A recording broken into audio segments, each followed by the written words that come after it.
Hello and welcome to the Weekend Investing Daily Byte of 16th of September. This week we are going to get the Fed rate cut news and the market is eagerly waiting for that.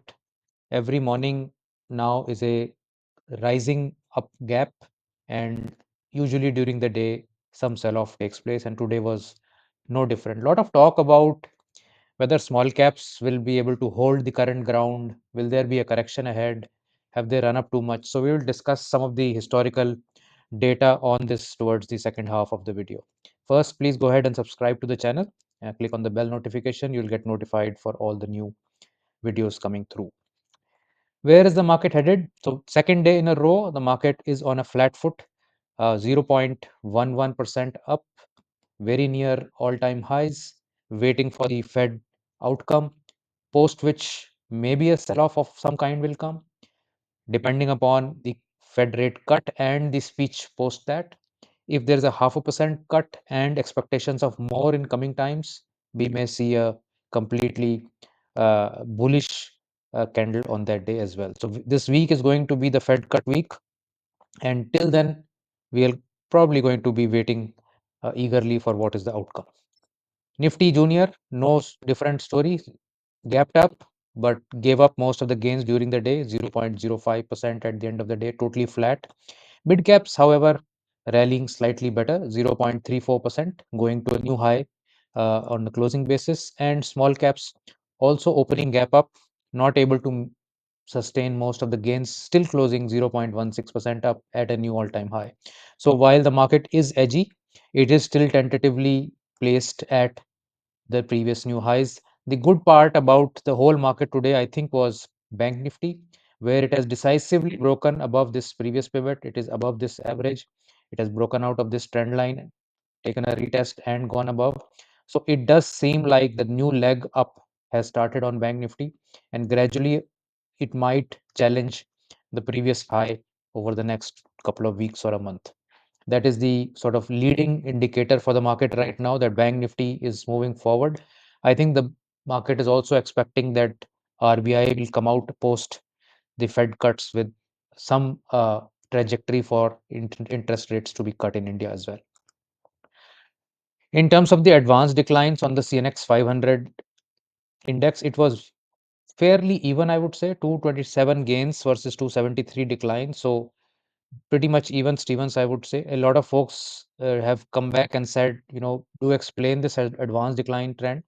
So what this chart is showing you is the top 500 stocks, the CNX 500 index, which has currently 501 stocks, uh, of which today how many have gained and how many have declined.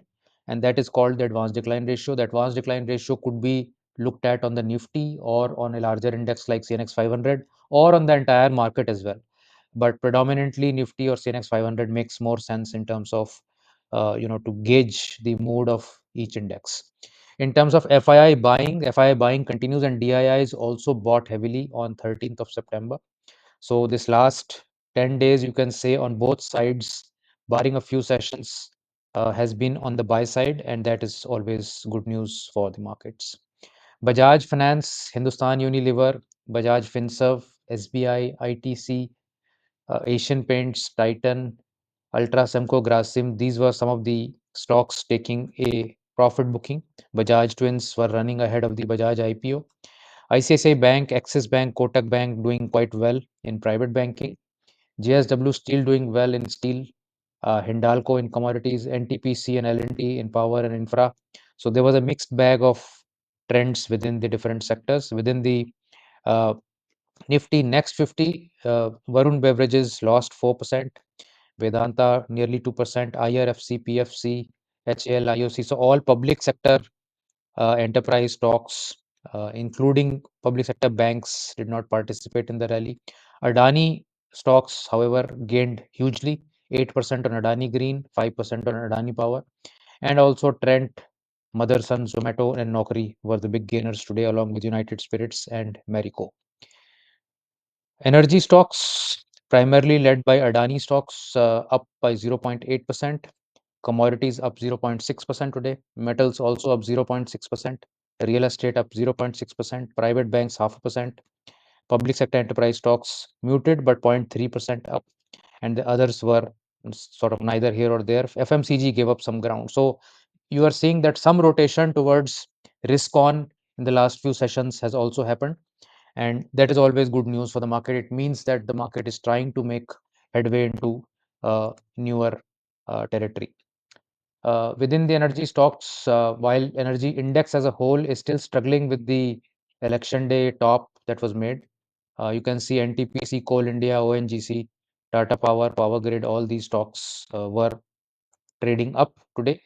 And on in terms of the stock spotlight, we had uh, BSE Limited, which really shot up 18% today. There is, of course, rumors also of SEBI clearing up NSE's IPO pipeline. And once the NSE IPO pipeline is cleared, it means that there is a comparative for BSE in the market. And that is one reason why BSE shot up 18% today. In terms of long-term chart, not so far back, just 4 years back, BSE was reeling at under 100 rupees, and today it is trading at 3,400 rupees. A remarkable sort of recovery. And just to give a slight brief here, when it was listed, it listed near 300 rupees, and for a couple of years it lost almost 60-70%, and from there on it rebuilt back, and a huge sort of corrective flag here, and then a takeoff again in 2023, never to look back. So amazing performance by this stock, and congratulations to those who are holding on. Small caps corrections ahead is the question that we intend to discuss. You can always uh, send your comments, and maybe even counter the arguments that I will make. That is most welcome. Or let me know if you agree with my thoughts on this. So small caps in the last, you can say, year and a half have massively outperformed large caps. So since April 2023, small caps are up 122%, while Nifty is up 49%. So there's no prizes for guessing that, it has really done very well. Small caps have also doubled since the last time on a daily index chart. If we compare the small cap 100 index, then the last time it touched the 200 DMA was in 2023 May, and since then 17 months have gone by and gains of 106% is there. There is always potential of a revisit towards 200 DMA and bounce from there, or a sort of reinitiation from there. You almost had this in June at the election time, almost reached there. So that specter is always possible, and the 200 DMA currently is very near 17,000 or 16,700 actually, which is just above 10 to 12% away from where we are. So what is the forward performance after small cap 100 index closes below its 200 DMA? So many times in the past, whenever it has closed below its 200 DMA, we will study what is the forward performance. And if we see the longest streaks since a 200 DMA touch on Nifty small cap 100 in the last, you can say, 20 odd years has been 9 times, where the longest streak above 200 DMA has been 411 days. This was 2004 to 2006 period. Then you had another one for 392 days, 2009-10 period. And we are currently sitting at the sixth position for 344 days since April 23. We've gained 103%. Previous occasions also we've gained between 80 and 120%. So in terms of gains, we are very close to our record breaking point. This does not really say that it can't go more or it should not go more, or the number of days has to be limited to 400, it could go to 800. I mean, nothing is set in stone, but these are the sort of past data from which we can at least start to consider some probabilities. And the forward returns, once we do come back to 200 DMA, uh, over 3 years or even over 1 year, for instance, has been good in two of the cases.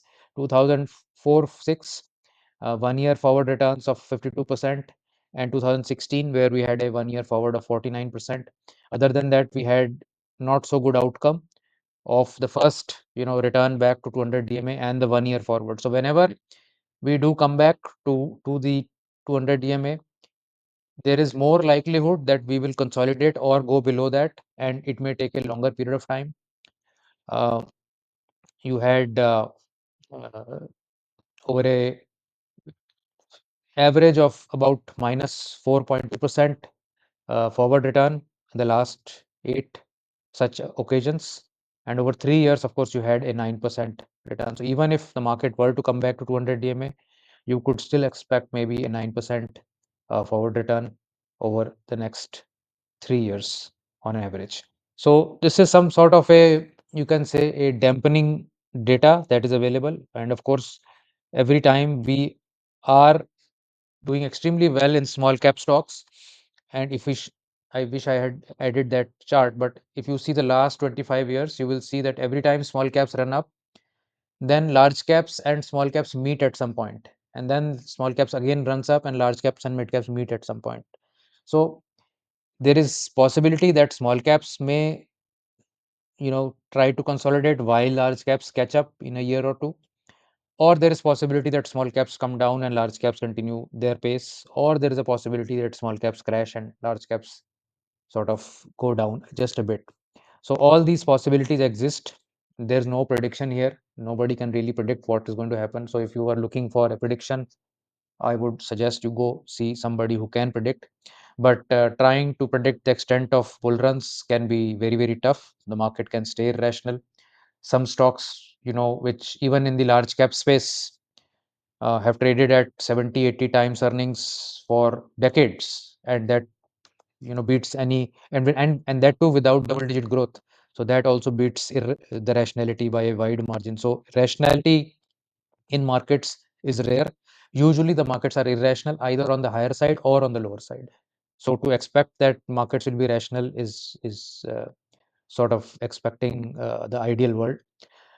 Um, Huge inflows have come into lower cap funds. So small caps and mid cap funds have seen large inflows during peak segments that are the best performance. So if whenever people come to invest to the market, and I would say most of them are not seasoned investors, they are either coming to the market as a maybe their CA has recommended that why don't you start investing couple of lakhs a year, or things of that kind, where the personal interest is not there, just because you have to, and or maybe you're taking some benefit of some income tax or some ELSS or some whatever it may be, that just put some money into mutual funds, and that is the investment. So that usually whenever that kind of exercise happens, whenever the new folks will consult their friends and see that their friends have been doing very well, they will say, okay, let me also come in, even though we may be closer to a peak than a bottom.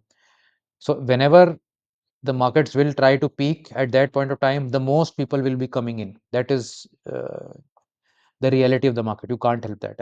And you may not be one of them. I mean, you probably are more suave investors who are listening to all these videos and and absorbing the content. So maybe it is not you, but in general, the large numbers that will come during peaks, and they will come into segments which have done the best in the last 6 months or 1 year, because that is what is seen to be a, they will create a, the at least the distributor or your advisor will extrapolate that last 2 years you got this fund, this so much returns, and hence the next 2 years will also be like this, and that is what is sold. So going through a correction, will be tough for many folks who have come in with that kind of expectations. How well you are allocated, in case you are significantly exposed to the markets within equities, diversifications and across asset classes, will also sort of determine how badly you may get hit as and when there is a hit. And the efficiency of your small cap strategy, whether you're just buying small caps and sort of riding the small cap wave right now, and in case there is a problem with small caps, do you have the strategy to rotate back into defensive stocks, get out of the ones that are not doing well, get into cash, or get into more IT, FMCG and pharma kind of defense So all that they will depend upon the strategy, whether you have any strategy or not. Just riding small caps, picking bets because other people have given you tips will most likely than not result in your holding the bag when the markets will crash. Most people are not able to pull the trigger of exits because they never had a plan in the first place. And once a stock goes from 100 to 50 to 25, you don't have a heart to sell out. So you need, like right now, when the markets have not yet done anything, you need to fix your strategy that in case you need to make scenarios for your worst case scenarios. If this happens, what will I do? If that happens, what will I do? That should be clear in your mind, so that on the day it happens, you are not, looking here or there for your friend's advice that what should I do. That should not happen, because while buying, people take advice. While selling, the same people who have given you advice are nowhere to be found, because they may have already sold out. So uh, it should be the other way. Don't take advice while buying anything, but in case you can't do yourself, do take advice when to get out. So these are some of the things that you need to be careful of whenever you're looking at small cap strategies, because small caps are the higher risk strategy in the market. And of course, the SME segments and all those are the daddies of small caps. So that is another level altogether. So what is your percentage of equity portfolio allocated towards small caps? You need to ask that. How are you protecting yourself? How have you diversified your portfolio? How have you done asset allocation, if any? All these are questions that can be answered by yourself to make a better portfolio, better investing journey for you. Thank you so much for watching. Please do like and share this video and subscribe to the channel. Thanks. Bye.